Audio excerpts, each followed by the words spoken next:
નમસ્કાર મિત્રો, આજે આપણે આપણી આ ચેનલ સટીક સવાલમાં ભારતીય બંધારણના મહત્ત્વના ટોપિક રાષ્ટ્રપતિ વિશે તમામ પરીક્ષામાં ખૂબ જ ઉપયોગી નીવડી શકે તેવા અગત્યના પ્રશ્નોની ચર્ચા કરીશું. એ પહેલાં સટીક સવાલની ચેનલને સબસ્ક્રાઈબ ન કરી હોય તો ઝડપથી સબસ્ક્રાઈબ કરી લેજો, જેથી કરીને નવા વિડીયોનું નોટિફિકેશન તમને ઝડપથી મળી શકે. તો શરૂઆત કરીએ આપણે આપણા Q&A સેશનની. પ્રશ્ન નંબર 1થી. ભારતના બંધારણના કયા ભાગમાં સંઘ એટલે કે કેન્દ્રના વહીવટના નિયંત્રણ અને નિયમન અંગેની જોગવાઈ કરવામાં આવી છે?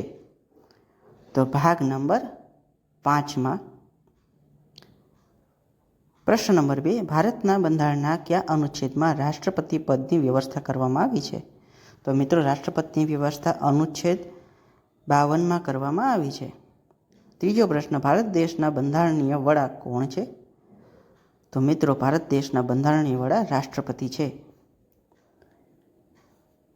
ચોથો પ્રશ્ન જોઈએ. ભારતના બંધારણમાં રાષ્ટ્રપતિની બંધારણીય સ્થિતિ કયા દેશ પાસેથી લેવામાં આવી છે? તો મિત્રો, ભારતના રાષ્ટ્રપતિની બંધારણીય સ્થિતિ બ્રિટન પાસેથી લેવામાં આવી છે.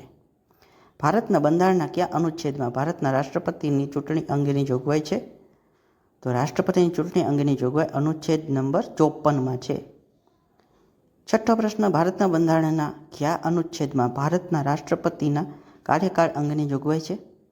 તો રાષ્ટ્રપતિના કાર્યકાળ અંગેની જોગવાઈ અનુચ્છેદ 56માં કરવામાં આવી છે. લાઈક જરૂરથી કરજો આ વિડીયોને. બંધારણના કયા અનુચ્છેદમાં રાષ્ટ્રપતિના હોદ્દા અંગેની શરતોની જોગવાઈ છે? અનુચ્છેદ 59માં. મિત્રો, આઠમો પ્રશ્ન. ભારતના બંધારણના કયા અનુચ્છેદમાં રાષ્ટ્રપતિની શપથ અંગેની જોગવાઈ છે? તો મિત્રો, રાષ્ટ્રપતિના શપથ અંગેની જોગવાઈ અનુચ્છેદ નંબર 60માં કરવામાં આવી છે. ભારતના બંધારણના કેન્દ્રની કારોબારીના અધ્યક્ષ કોણ છે? તો ભારતના કેન્દ્રની કારોબારીના અધ્યક્ષ રાષ્ટ્રપતિ છે. 10મો પ્રશ્ન. ભારત દેશના સંસદીય વડા કોણ છે? તો મિત્રો, રાષ્ટ્રપતિ દેશના સંસદીય વડા છે. 11મો પ્રશ્ન. રાષ્ટ્રપતિ કાર્યકાળ કેટલો વર્ષનો હોય છે?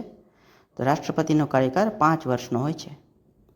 12મો પ્રશ્ન. ભારતના રાષ્ટ્રપતિના શપથ કોણ લેવડાવે છે?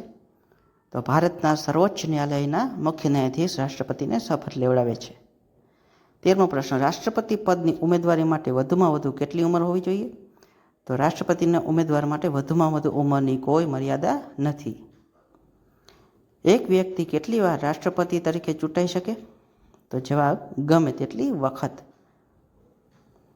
15મો પ્રશ્ન. ભારતના રાષ્ટ્રપતિ બનવા માટે ઓછામાં ઓછી ઉંમર કેટલી હોવી જોઈએ? તો રાષ્ટ્રપતિ બનવા માટે ઓછામાં ઓછી ઉંમર 35 વર્ષની હોવી જોઈએ.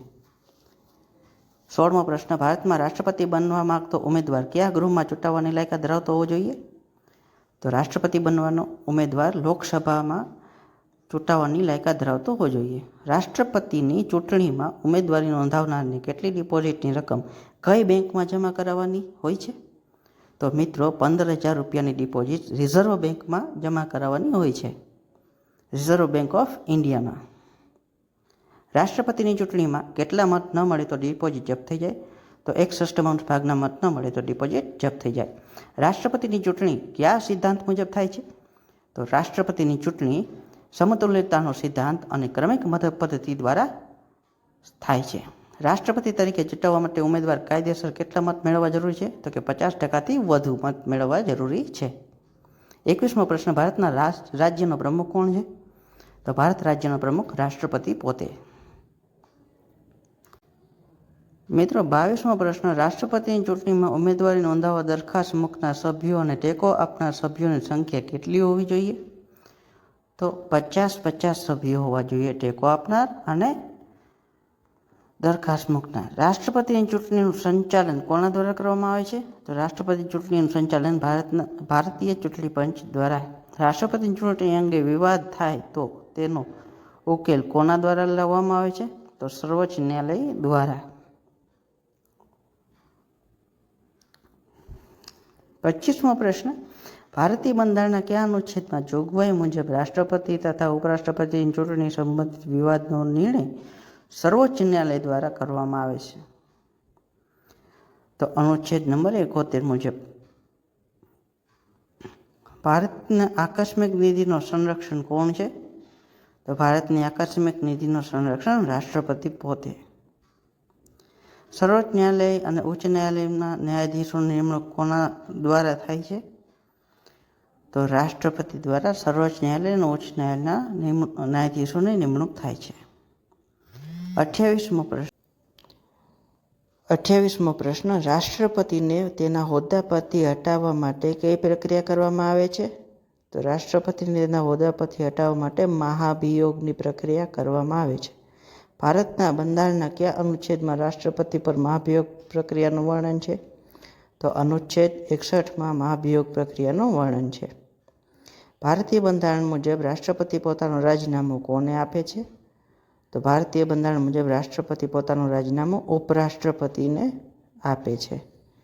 Subscribe this channel, like, share and support our channel. Thank you.